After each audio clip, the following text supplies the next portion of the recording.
અમેરિકાની ધરતી પરથી ત્યાં આઈટી, એન્જિનિયરિંગ અને હેલ્થ કેર ક્ષેત્ર કાયદેસર નોકરી કરતા લાખો ભારતીય પ્રવાસીઓ અને ખાસ કરીને ગ્રીન કાર્ડની લાંબી લાઈનમાં ઊભેલા આપણા હજારો ગુજરાતીઓ માટે બહુ મોટા ચોંકાવનારા અને કાનૂની લાલબત્તી સમાન સમાચાર સામે આવ્યા છે. આ સમાચારના લીધે એમ્પ્લોયમેન્ટ બેઝડ પ્રવાસીઓના ભવિષ્ય પર બહુ મોટો પ્રશ્ન ઊભો થયો છે. અમેરિકાના યુએસ ડિપાર્ટમેન્ટ ઓફ લેબર એટલે કે શ્રમ વિભાગ દ્વારા પરમનન્ટ લેબર સર્ટિફિકેશન પ્રોગ્રામ, જેને ટૂંકમાં PERM કહેવામાં આવે છે, તેની આખી સરકારી ગ્રીન કાર્ડ સ્પોન્સરશિપ સિસ્ટમની અંદર પૂરા 2 દાયકા એટલે કે 20 વર્ષ પછી સૌથી મોટો અને કઠોર ફેરફાર કરવાની સત્તાવાર સમીક્ષા શરૂ કરી દેવામાં આવી છે.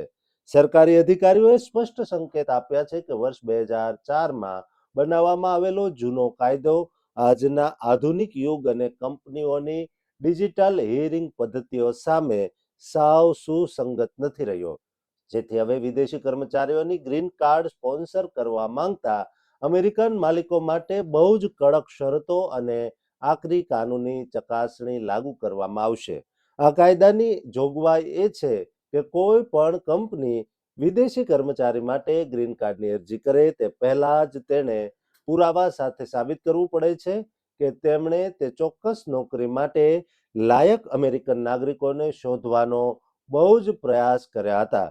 જેથી આ ઇમિગ્રેશન પ્રક્રિયાના લીધે સ્થાનિક અમેરિકન વર્કર્સની નોકરીઓ છીનવાઈ ન જાય. લેબર વિભાગ આ સિસ્ટમને એટલા માટે મોડર્નાઇઝ કરી રહ્યું છે કારણ કે 2004ના જૂના જમાનામાં ભરતી પ્રક્રિયા પરંપરાગત હતી, જ્યારે આજના સમયમાં ઓનલાઈન જોબ પ્લેટફોર્મ અને ડિજિટલ હિયરિંગ ટૂલ્સનો ઉપયોગ બહુ વધી ગયો છે. આ નવા સુધારા હેઠળ હવે જો કોઈ અમેરિકન કંપનીએ તાજેતરમાં જ પોતાના સ્ટાફમાં કોઈ લે ઓફ એટલે કે કર્મચારીઓની છટણી કરી હશે તો PERMની લેબર સર્ટિફિકેશન સમીક્ષા વખતે તે છટણીના ડેટાને પણ બહુ જ કડકાઈથી ધ્યાનમાં લેવામાં આવશે, જેના લીધે કંપનીઓ માટે વિદેશી નાગરિકોને કાયમી રહેવાસી બનાવવા બહુ જ મુશ્કેલ બની જશે. આ પ્રોગ્રામ ટેકનોલોજી, એન્જિનિયરિંગ, હેલ્થકેર અને મેડિકલ રિસર્ચ જેવી સ્કિલ્ડ ઇન્ડસ્ટ્રી માટે બહુ મહત્વનો પાયો છે અને આ કઠોર ઓવરઓલની સૌથી પ્રચંડ અસર ભારતીય પ્રોફેશનલ્સ પર પડવાની છે, કારણ કે અમેરિકામાં રોજગાર આધારિત ઇમિગ્રેશનમાં સૌથી મોટો હિસ્સો આપણા ભારતીય એન્જિનિયરોનો જ છે, જેઓ પહેલા H-1B વિઝા પર અમેરિકા જાય અને ત્યારબાદ ગ્રીન કાર્ડની પ્રક્રિયા શરૂ કરાવે છે. જો આ નવો નિયમ લાગુ થઈ જશે તો માલિકો માટે મસ્ત મોટી ડોક્યુમેન્ટેશન ફાઇલો, કઠિન ઓડિટ અને કાનૂની પાલનના અઘરા સ્ટેપો વધી જશે. જો કે સુખદ સમાચાર એ છે કે આ પ્રસ્તાવિત સુધારાથી હાલના ગ્રીન કાર્ડ ધારકો કે જેમના કેસ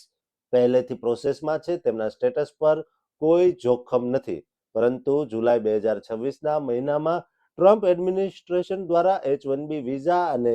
ફોરેન વર્કર્સના વેતનના નિયમો બાદ કરાયેલો આ ત્રીજો પ્રચંડ પ્રહાર છે, જે અમેરિકામાં વસતા તમામ ટેક પ્રોફેશનલ્સ માટે બહુ મોટો કાનૂની વળાંક સાબિત થયો છે. દોસ્તો, અમેરિકામાં હવે નોકરી કરવા જતા આપણા તમામ લોકોએ 7 ગરણે પાણી ગાળીને પીવું પડે તેવી સ્થિતિ સર્જાય છે. જેથી અમેરિકા જતા તમામ લોકોને આ વિડીયો શેર કરજો અને આ ચેનલને સબસ્ક્રાઇબ કરવાનું ચૂકતા નહીં.